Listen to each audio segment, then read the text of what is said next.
الحمد لله نحمده ونستعينه ونؤمن به ونتوكل عليه ونعوذ بالله من شرور أنفسنا ومن سيئات أعمالنا من يهده الله فلا مضل له ومن يضلل فلا هادي له أشهد أن لا إله إلا الله وحده لا شريك له وأشهد أن محمدا عبده ورسوله أرسله بالهدى ودين الحق ليظهره على الدين كله ولو كره المشركون اللهم صل على محمد وعلى آل محمد كما صليت على إبراهيم وعلى آل إبراهيم إنك حميد مجيد اللهم بارك على محمد وعلى آل محمد كما باركت على إبراهيم وعلى آل إبراهيم إنك حميد مجيد أما بعد فإن خير الكلام كلام الله وخير السنن سنن محمد صلى الله عليه وسلم وشر الأمور محدثاتها وكل محدثة بدعة وكل بدعة ضلالة يا أيها الذين آمنوا اتقوا الله حق تقاته ولا تموتن إلا وأنتم مسلمون أعوذ بالله من الشيطان الرجيم إنا هديناه السبيل إما شاكرا وإما كفورا ബഹുമാന്യരായ സഹോദരന്മാരെ സഹോദരിമാരെ വിശ്വാസികളെ അല്ലാഹുവിന്റെ കൽപ്പനകൾ സൂക്ഷിച്ചും പാലിച്ചും അല്ലാഹുവിന് ഇഷ്ടപ്പെട്ട ആളുകളായി ജീവിക്കണമേ എന്ന് ആദ്യമായി ഓർമ്മപ്പെടുത്തുകയാണ്, വസീയത്ത് ചെയ്യുകയാണ്. അല്ലാഹു സുബ്ഹാനഹു വ തആല അവന്റെ സ്വർഗ്ഗത്തിന്റെ അവകാശികളുടെ കൂട്ടത്തിൽ നമ്മളെല്ലാവരെയും ഉൾപ്പെടുത്തി അനുഗ്രഹിക്കുമാറാവട്ടെ. മനുഷ്യരായ നമ്മൾ, മുസ്ലിമീങ്ങളായ നമ്മളെ മറ്റുള്ള ആളുകളിൽ നിന്ന് വേർപ്പെടുത്തുന്നത് നമ്മുടെ വിശ്വാസമാണ്. മറ്റുള്ള സാധാരണ ആളുകളെക്കാൾ നമുക്കുള്ള പ്രത്യേകത നമ്മൾ അല്ലാഹുവിലും റസൂലിലും വിശ്വസിക്കുന്നു, ഖുർആനിലും ഹദീസിലും വിശ്വസിക്കുന്നു എന്നുള്ളതാണ്. അല്ലാഹു സുബ്ഹാനഹു വ തആലയുടെ തൗഫീഖ് ലഭിച്ച ആളുകൾക്ക് മാത്രമാണ് ഖുർആനും സുന്നത്തും അനുസരിച്ചുകൊണ്ട് ജീവിക്കുവാൻ സാധിക്കുക. അതൊരു വലിയ അനുഗ്രഹമാണ്. ജന്മം കൊണ്ട് നമ്മളെല്ലാവരും മുസ്ലിമീങ്ങളാകുന്നുണ്ടെങ്കിൽ പോലും നമ്മുടെ കർമ്മങ്ങളാണ് നമ്മുടെ ഇസ്ലാം നിലനിർത്തുന്നത്. എല്ലാ കുട്ടികളും ശുദ്ധ പ്രകൃതിയിലാണ് ജനിക്കുന്നത്, കലർപ്പില്ലാതെ, ശിർക്കോ കുഫറോ ഇല്ലാത്ത ശുദ്ധമായ പ്രകൃതിയിൽ. പ്രവാചകൻ സല്ലല്ലാഹു അലൈഹി വസല്ലം പറഞ്ഞു, കുല്ലു മൗലൂദുൻ യൂലദു അലൽ ഫിത്ര. ഓരോ കുട്ടികളും ശുദ്ധ പ്രകൃതിയിലാണ് ജനിക്കുന്നത് ഭൂമിയിൽ. അവരെ ജൂതരും നസാറാക്കളും അതുപോലെ തന്നെ മജൂസികളും അതുപോലെ ശിർക്കൻ ആരാധനയും കുഫറുമൊക്കെ അവരെ ഉണ്ടാക്കുന്നതിൽ വലിയൊരു പങ്ക് അവര് ജനിച്ചു വളരുന്ന നാടും വീടും സാഹചര്യങ്ങളും അവരുടെ മാതാപിതാക്കളും ഒക്കെയാണ്. അല്ലാഹു സുബ്ഹാനഹു വ തആല അനുഗ്രഹിച്ച ആളുകൾക്ക് അല്ലാഹു സന്മാർഗം കാണിച്ചു കൊടുക്കും. അത് വലിയൊരു അനുഗ്രഹമാണ്. മുസ്ലിം രാജ്യത്ത് ജീവിച്ചത് കൊണ്ടോ, മുസ്ലിം തറവാട്ടിൽ ജനിച്ചത് കൊണ്ടോ, മാതാപിതാക്കൾ മുസ്ലിം ആയതുകൊണ്ടോ ഒരാൾ മുസ്ലിം ആകുന്നില്ല. മറിച്ച് അയാളുടെ കർമ്മങ്ങളാണ് അയാളെ മുസ്ലിം ആക്കുന്നത്. പ്രായപൂർത്തിയായി കഴിഞ്ഞാൽ നമുക്ക് സ്വന്തമായി തിരഞ്ഞെടുക്കാം, ഏതാണ് എനിക്ക് വേണ്ടത്. എനിക്ക് മതമുള്ളവരും മതമില്ലാത്തവരുമാകാം, ദൈവവിശ്വാസിയും നിരീശ്വരവാദിയുമാകാം. എല്ലാത്തിനും നമുക്ക് സ്വാതന്ത്ര്യമുണ്ട്. പക്ഷേ അവിടെ യഥാർത്ഥ ദീന് കണ്ടെത്തി മനസ്സിലാക്കി അല്ലാഹു സ്വീകരിക്കപ്പെടുന്ന ഇസ്ലാം അംഗീകരിച്ചുകൊണ്ട് ജീവിക്കാൻ അത് അല്ലാഹു സുബ്ഹാനഹു വ തആല അനുഗ്രഹിച്ച ആളുകൾക്ക് സാധിക്കുക. അതൊരു വലിയ മഹാഭാഗ്യമാണ്. എത്രയോ ആളുകൾ മുസ്ലിമായി ജനിക്കുന്നു, മുസ്ലിമായി ജീവിക്കുന്നു, മുസ്ലിമായി മരിക്കുന്നു. അൽഹംദുലില്ലാഹ്, അതൊരു വലിയ ഭാഗ്യമാണ്, വലിയ അനുഗ്രഹമാണ്. കുറെ ആളുകൾ മുസ്ലിങ്ങളായി ജനിക്കുന്നു, എന്നിട്ട് അവർ കാഫിറുകളും മുശ്രിക്കുകളും മുനാഫിക്കുകളുമായി ജീവിക്കുന്നു. അതേ അവസ്ഥയിൽ അവർ മരണപ്പെട്ടു പോകുന്നു. നഊദുബില്ലാഹ്, അല്ലാഹു കാത്തുരക്ഷിക്കുമാറാകട്ടെ. വേറെ കുറെ ആളുകള് അവര് ജനിച്ചു വളർന്നതിന് ശേഷം അവിശ്വാസത്തിലേക്കും കുഫ്റിലേക്കും ശിർക്കിലേക്കും ഒക്കെ പോയി അവസാനം അവരെ സത്യത്തിന്റെ മാർഗത്തിലേക്ക് എത്തിച്ചേരുന്നു. അവര് അള്ളാഹുവിനെയും റസൂലിനെയും അറിയുന്നു, മനസ്സിലാക്കുന്നു. എന്നിട്ട് യഥാർത്ഥ ഇസ്ലാം ഉൾക്കൊണ്ടുകൊണ്ട് മുസ്ലിമായി ജീവിച്ചവർ സ്വർഗം കരസ്ഥമാക്കുന്നു. അങ്ങനെ കുറെ ആളുകളുണ്ട്. ഞാൻ നിങ്ങൾ ഓതി കേൾപ്പിച്ച ആയത്ത് സൂറത്തുൽ ബഖറയിലെ ആയത്താണ്. അല്ലാഹു സുബ്ഹാനഹു വ തആല പറയുന്നു, ഇന്നാ ഹദൈനാഹു സബീൽ. ഞാൻ അവന് വ്യക്തമായ മാർഗം കാണിച്ചു കൊടുത്തു, വ്യക്തമായ വഴി കാണിച്ചു കൊടുത്തു. ഇമ്മാ ശാകിറ വ ഇമ്മാ കഫൂറ. അവന് വേണമെങ്കിൽ ആ സത്യത്തിന്റെ മാർഗത്തിലൂടെ സഞ്ചരിച്ചുകൊണ്ട് അവന് ശുക്ർ കാണിക്കാം, നന്ദി കാണിക്കാം. അതെല്ലാം സത്യത്തിൽ നിന്ന് വ്യതിചലിച്ചുകൊണ്ട് തെറ്റായ മാർഗത്തിലൂടെ ജീവിച്ചുകൊണ്ട് അവന് നന്ദി കേടും കാണിക്കാം. രണ്ടിനും സ്വാതന്ത്ര്യം അവനുണ്ട്. അതാ മനുഷ്യന്റെ പ്രത്യേകത. അവന് രണ്ടിനും സ്വാതന്ത്ര്യമുണ്ട്. നന്ദിയുള്ളവരാകാനും നന്ദി കെട്ടവരാകാനുമുള്ള സ്വാതന്ത്ര്യം അവനുണ്ട്. അതുകൊണ്ട് സഹോദരന്മാരെ, സഹോദരിമാരെ, വിശ്വാസികളെ, നമ്മൾ വെറും സാധാരണ മനുഷ്യരല്ല, നമ്മൾ വിശ്വാസികളാണ്. അള്ളാഹുവിലും റസൂലിലും വിശ്വസിക്കുന്ന ആളുകളാണ്. നമുക്ക് കൃത്യമായ നിയമങ്ങളും നിർദ്ദേശങ്ങളും കൃത്യമായ കൽപ്പനകളുമുണ്ട്. ആ പ്രമാണത്തിന്റെ അടിസ്ഥാനത്തിൽ ജീവിക്കുമ്പോഴാണ് നമ്മൾ വിശ്വാസികളാകുന്നത്. ഞാൻ സൂചിപ്പിക്കാനുള്ള കാരണം, കഴിഞ്ഞ ആഴ്ച കോഴിക്കളിയാട്ടമായിരുന്നു. മുമ്പൊക്കെ ഹരിജൻ വിഭാഗം അഥവാ താഴ്ന്ന ജാതിയിൽപ്പെട്ട ആളുകളുടെ ഒരു ആഘോഷമായിരുന്നു അത് കളിയാട്ടം. പിന്നീട് അത് എല്ലാ ഹൈന്ദവരും അത് ഏറ്റെടുത്തു. പിന്നീട് ഹൈന്ദവർ എല്ലാ ആളുകളും ഏറ്റെടുത്തു. ഈ പ്രാവശ്യമൊക്കെ മുസ്ലിങ്ങളായ ആളുകളും അത് ഏറ്റെടുത്ത അവസ്ഥയാണ് നമുക്ക് കാണാൻ സാധിക്കുന്നത്. അതിന്റെ അവസ്ഥ കണ്ടു കഴിഞ്ഞാൽ അതൊരു ജനകീയമായ ഒരു മതസൗഹാർദ്ദത്തിന്റെ ഒക്കെ ഒരു ഉത്സവമായിക്കൊണ്ട് ദഫുമുട്ടും അതുപോലെ തന്നെ ഭേദവിവാദ്യങ്ങളും അങ്ങനെ തുടങ്ങി ഞങ്ങളും അതിൽ ഭാഗമാക്കാണെന്ന് തോന്നിപ്പിക്കുന്ന രീതിയിലുള്ള ഉത്സവമായി ആ ഒരു കളിയാട്ടം മാറിക്കഴിഞ്ഞു. യാതൊന്നുമില്ല. മുസ്ലിം സഹോദരന്മാർ വ്യക്തമായി മനസ്സിലാക്കണം. ഇനി അടുത്ത ഈ മാസം ബമ്പർ നേർച്ചയുടെ മാസമാണ്. ഞാൻ അതിന് പബ്ലിസിറ്റി കൊടുക്കില്ല. ജൂൺ മാസം ബമ്പർ നേർച്ചയുടെ മാസമാണ്. അപ്പൊ ജാതി മത ഭേദമന്യേ അവരിങ്ങോട്ടും സഹകരിക്കും. ഈ നേർച്ചക്കും ഈ ഉത്സവത്തിനും അവരിങ്ങോട്ടും, അവരുടെ ഉത്സവത്തിനും പൂരത്തിനും നമ്മൾ അങ്ങോട്ടുമൊക്കെ സഹകരിക്കുന്ന ഒരു അവസ്ഥ, അത് മതസൗഹാർദ്ദം കൊണ്ട് പറയാൻ പറ്റൂല. ദീന് ഇസ്ലാമിന് മതസൗഹാർദ്ദമില്ല. ലക്കും ദീനുക്കും വലിയ ദീൻ. ഓ പ്രവാചകരെ, നിനക്ക് നിന്റെ മതം, അവർക്ക് അവരുടെ മതം. അതാണ് ഇസ്ലാം, അതാണ് ഇസ്ലാം. ഇന്ന് കച്ചവടക്കാരും ബിസിനസ്സുകാരും ഒക്കെ, അതുപോലെ തന്നെ മതമുള്ളവരും മതമില്ലാത്തവരും, ആണും പെണ്ണുമൊക്കെ ആടിയും പാടിയും ചാടിയും നടത്തുന്ന കൂത്താട്ടമായി അതിലൊന്നും പങ്കെടുക്കുന്നതിൽ എനിക്ക് യാതൊരു പ്രശ്നമില്ല എന്ന് തോന്നുന്ന രീതിയിൽ മുസ്ലിം ചെറുപ്പക്കാര് ന്യൂജൻ അതിലൊക്കെ ഭാഗമാക്കാൻ അവിടെ പൊയ്ക്കുതിരയാണെങ്കിൽ ഇവിടെ ഒറിജിനൽ കുതിര, കൊണ്ടോട്ടി ദർശനമൊക്കെ ഒറിജിനൽ കുതിര. ഇങ്ങനെ വാടക സാധനങ്ങൾ കൊടുക്കുന്ന മാതിരി എല്ലാവരും അങ്ങോട്ടും ഇങ്ങോട്ടും പരസ്പരം സഹകരിച്ചുകൊണ്ട് നടത്തുന്ന ഒരു ആഘോഷം, അതൊന്നും ഇസ്ലാമിന് യോജിച്ചതല്ല, മുസ്ലിങ്ങൾക്ക് യോജിച്ചതല്ല.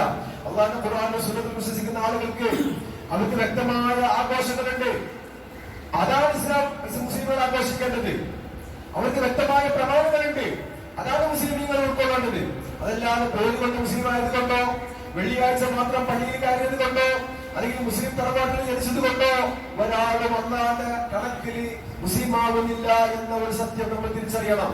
മറിച്ച് നമ്മുടെ വിശ്വാസവും നമ്മുടെ ആദർശവും നമ്മുടെ കർമ്മവുമാണ് നമ്മളെ മുസ്ലിമാക്കുന്നത് എന്നുള്ള ഒരു കൃത്യമായ കാര്യം നമ്മൾ മനസ്സിലാക്കേണ്ടതുണ്ട്. ലോകത്തുള്ള മുഴുവൻ ആളുകളും ഇസ്ലാം സ്വീകരിക്കാതിരുന്നാൽ അള്ളാഹുവിന് യാതൊരു കുഴപ്പം സംഭവിക്കാൻ പോണില്ല. ലോകത്തുള്ള എല്ലാ മനുഷ്യരും ഇസ്ലാം സ്വീകരിച്ചാൽ അള്ളാഹുവിന്റെ ഇസ്സത്തിന് വർധനമുണ്ടാക്കൂല. പക്ഷേ നമുക്കൊരു ലക്ഷ്യമുണ്ട്, പരലോകത്തെ സ്വർഗമാണ്. അല്ലാഹു സുബ്ഹാനഹു വ തആല കുറെ ആൾക്കൂട്ടത്തെയല്ല ഉദ്ദേശിക്കുന്നത്, മറിച്ച് ആദർശബോധമുള്ള ഒരു കൂട്ടായ്മ, വിശ്വാസം, ഏകദൈവത്തിൽ വിശ്വസിക്കുന്ന, തൗഹീദിൽ ഉൾക്കൊള്ളുന്ന ഒരാൾക്കൂട്ടത്തെയാണ് അല്ലാഹു സുബ്ഹാനഹു വ തആല ഉദ്ദേശിക്കുന്നത്. അതിനാണ് ഇബ്രാഹിം നബിയൊക്കെ ഹോരാത്ര പണിയെടുത്തതും ത്യാഗം ചെയ്തതും. ഇസ്ലാമിൽ ബദറും ഉഹുദും ഒക്കെ ഉണ്ടായത് അതിനു വേണ്ടിയാ. പ്രവാചകരും സഹാബാക്കളും ഒക്കെ ഹിജ്റ പോകേണ്ടി വന്നതും ഈ തൗഹീദിന് വേണ്ടിയാ. അപ്പൊ മുസ്ലിമീങ്ങളായ ആളുകൾ തൗഹീദിന്റെ ആളുകളാണ്. ശിർക്കൻ ആചാരങ്ങളും ശിർക്കൻ വിശ്വാസങ്ങളും ശിർക്കൻ ചിന്താഗതികളുമായി ഒരിക്കലും ഒരു മുസ്ലിമിനെ യോജിച്ചു പോകാൻ സാധ്യമല്ല. അതുകൊണ്ട് പ്രവാചകാനി മുന്നറിയിപ്പ് നൽകണം, താക്കീത് കൊടുക്കണം. ഇന്നത്തെ മുതക്കിയർ, ഈ താക്കീത് കൊടുക്കുന്നവൻ മാത്രമാണ്. ഈ പറഞ്ഞു കൊടുത്താൽ മതി. അവരെ ഉപദേശിച്ചാൽ മതി. നീ അവരെ നിർബന്ധമായിട്ട് കൊണ്ട് ഇസ്ലാമിലേക്ക് കൊണ്ടുവരുന്നു വേണ്ട. അങ്ങനൊന്നും ആളെ കൂട്ടേണ്ട ഒരു ആവശ്യം ഇസ്ലാമിനില്ല. അത് അള്ളാഹ്ക്ക് താല്പര്യമില്ല. മറിച്ച് അള്ളാഹുവിനെ കൃത്യമായി മനസ്സിലാക്കിയ ആളുകൾ, അള്ളാഹു കൊടുത്തിരിക്കുന്ന കണ്ണും കാലും ബുദ്ധിയും ഉപയോഗിച്ചുകൊണ്ട് അള്ളാഹുവിനെ അറിഞ്ഞ് അള്ളാഹിനെ മാത്രം ആരാധിക്കുന്ന ആളുകൾ, ഇസ്ലാം സ്വീകരിച്ച ആളുകൾ, അവരുടെ കർമ്മങ്ങൾ അള്ളാഹ് സ്വീകരിക്കുക. അവരുടെ അടുക്കൽ യഥാർത്ഥ മുസ്ലിമുകളായ ആളുകൾ. വ്യക്തമായ മാർഗം കാണിച്ചു തന്നു എന്ന് പറഞ്ഞാൽ നിങ്ങൾക്ക് വേർതിരിച്ച് മനസ്സിലാക്കാൻ പറ്റിയ രീതിയിൽ അള്ളാഹു തആല കാണിച്ചു തന്നു. ഇതാണ് സത്യം, ഇതാണ് ഹഖ്, ഇതാണ് അസത്യം, ഇതാണ് ബാത്തിൽ എന്ന് കൃത്യമായി ഏതൊരു മനുഷ്യനും മനസ്സിലാക്കാൻ പറ്റിയ രീതിയിൽ അല്ലാഹു സുബ്ഹാനഹു വ തആല ഹഖിനെയും ബാത്തിലിനെയും വൽ ഹിദായത വൽ ദലാല സന്മാർഗ്ഗത്തെയും ദുർമാർഗ്ഗത്തെയും നന്മയും തിന്മയും എല്ലാം അല്ലാഹു വേർതിരിച്ച് കാണിച്ചു തന്നിട്ടുണ്ട്. അല്ലാഹുവിന്റെ പ്രവാചകൻ പറഞ്ഞു തന്നിട്ടുണ്ട്. അവിടെ നമ്മൾ ഹഖ് തിരഞ്ഞെടുക്കണം, ഹിദായത്തിനെ തിരഞ്ഞെടുക്കണം, ഖൈറിനെ തിരഞ്ഞെടുക്കണം. അതിന് പകരം ബാത്തിലും ദലാലത്തും ശർറുമൊക്കെ സ്വീകരിച്ചുകൊണ്ട് ഞാനും മുസ്ലിമാണെന്ന് പറഞ്ഞ് നമസ്കരിച്ചാൽ അതിന് ആ നമസ്കാരം ഒന്നും സ്വീകരിക്കൂല, ആ വിശ്വാസം ഒന്നും സ്വീകരിക്കൂല. ഇമ്മാ ശാകിറൻ വ ഇമ്മാ കഫൂറ. അവന് സത്യം ഉൾക്കൊണ്ടുകൊണ്ട് ഹഖ് സ്വീകരിച്ചുകൊണ്ട് ഹിദായത്ത് സ്വീകരിച്ചുകൊണ്ട് ഖൈർ സ്വീകരിച്ചുകൊണ്ട് അവന് നന്ദിയുള്ള ആളായി മാറാൻ സാധിക്കും. അതോടൊപ്പം വ ഇമ്മാ കഫൂറ, അവന് നന്ദി കെട്ടവനായി മാറാനും സാധിക്കും. എന്ന് വെച്ചാൽ ഇമ്മാ മുഅ്മിനൻ സഈദ, ആ ഹഖിനെ സ്വീകരിച്ചുകൊണ്ട് ഭാഗ്യവാന്മാരുടെ കൂട്ടത്തിൽ അവൻ ഉൾപ്പെടാൻ സാധിക്കും. വ ഇമ്മാ കാഫിറൻ ശഖിയ, അതുപോലെ തന്നെ കാഫിർ ദുർമാർഗം സ്വീകരിച്ചുകൊണ്ട് ബാത്തിൽ സ്വീകരിച്ചുകൊണ്ട് ശർറിന്റെ മാർഗം സ്വീകരിച്ചുകൊണ്ട് ദുർഭാഗ്യവാന്മാരുടെ കൂട്ടത്തിലും അവൻ ഉൾപ്പെടാൻ സാധിക്കും. രണ്ടിനും സ്വാതന്ത്ര്യ മനുഷ്യൻ നാം തെരഞ്ഞെടുക്കണം. എനിക്ക് ഏത് വേണം? എനിക്ക് സ്വർഗം വേണോ? എനിക്ക് അല്ലാഹുവിന്റെ പ്രവാചകന്റെയും തൃപ്തി വേണോ? എങ്കിൽ നമ്മൾ ദീൻ അനുസരിച്ചേ പറ്റൂ. ദീൻ എന്ന് പറഞ്ഞാൽ നാട്ടാചാരങ്ങളല്ല, മറ്റുള്ള ആളുകളുടെ ആഘോഷങ്ങളോ ആചാരങ്ങളോ അനുഷ്ഠാനങ്ങളോ അല്ല. അത് വ്യക്തമായി വിശുദ്ധ ഇസ്ലാം പഠിപ്പിച്ച മതമാണ്.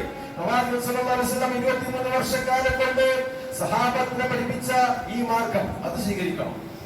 അതിൽ ഇത്തരത്തിലുള്ള ഒരു ആഘോഷങ്ങളോ കാട്ടിക്കൂട്ടലുകളോ ഒന്നുമില്ല.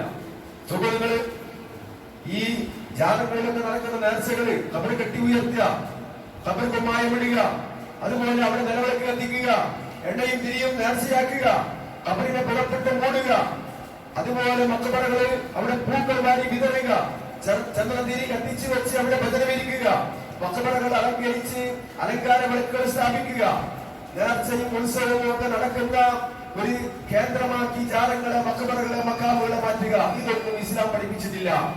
ഇത് ഇസ്ലാമിന് പരിചയമില്ല.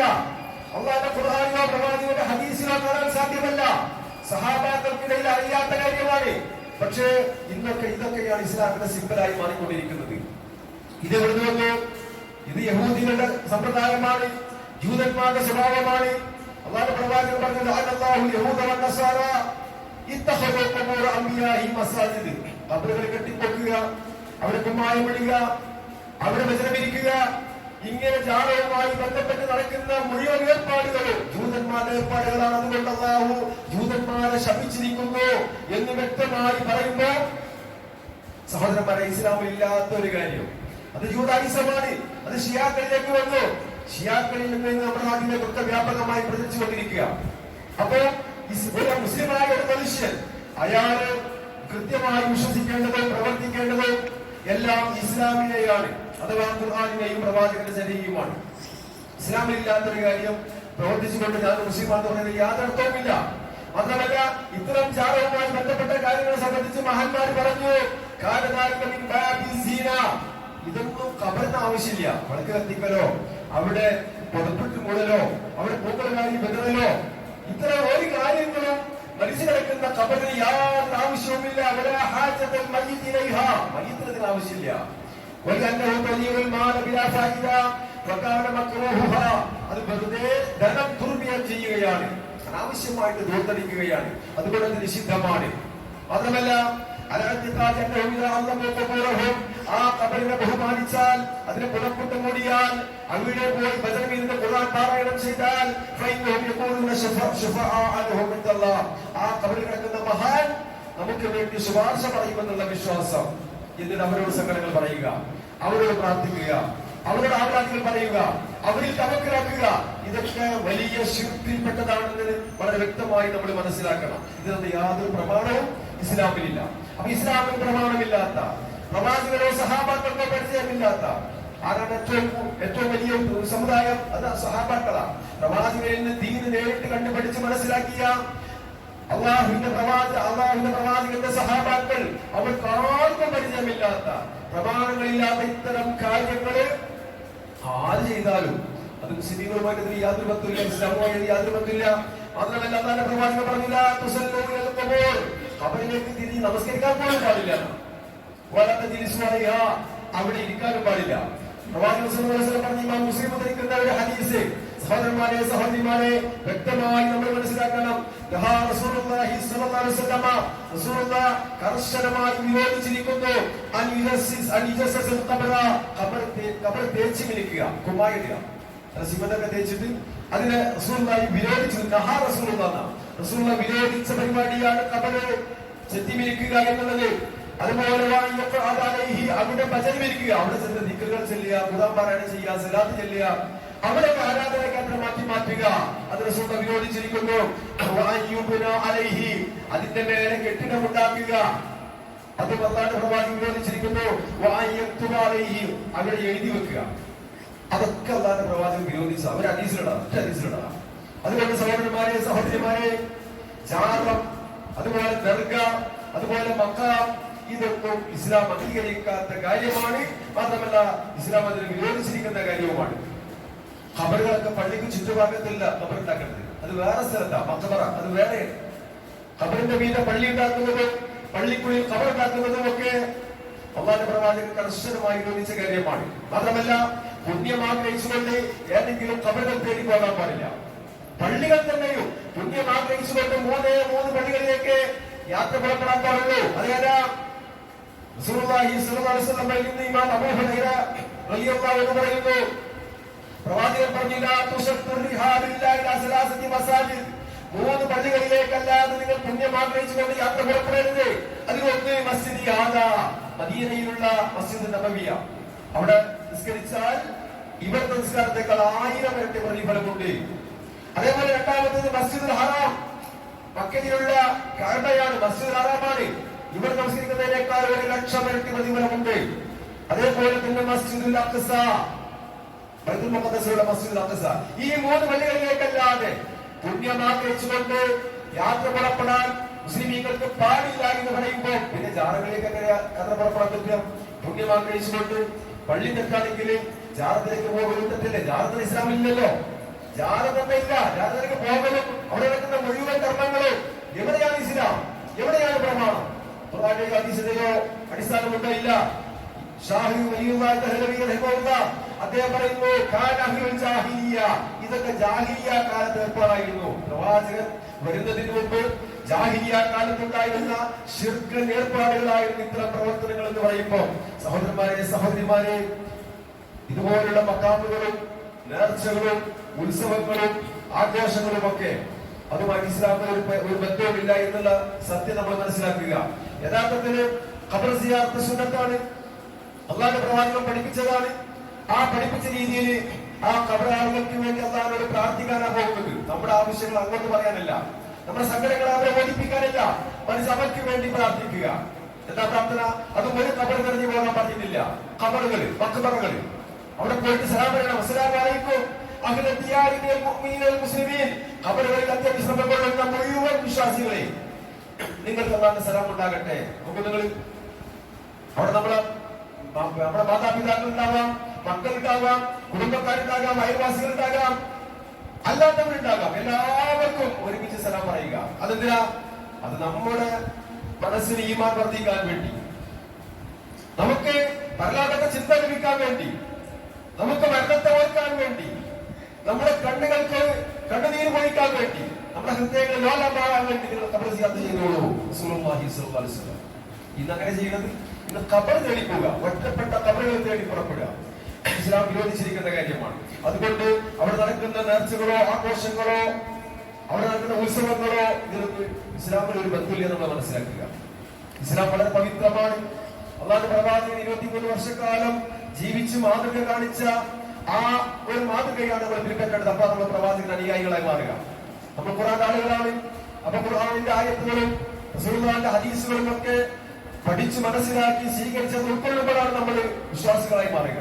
നമ്മൾ സാധാരണ മനുഷ്യരല്ല, പേരുകെട്ട മുസ്ലിമായ ആളുകളല്ല, മറിച്ച് നമ്മുടെ വിശ്വാസം കൊണ്ട് നമ്മുടെ അഖീദ, നമ്മുടെ കർമ്മങ്ങൾ, അനുഷ്ഠാനങ്ങൾ എല്ലാം ഇസ്ലാമികമായിരിക്കണം. എല്ലാം പ്രവാചകന്റെ മാതൃക ഉണ്ടാകണം.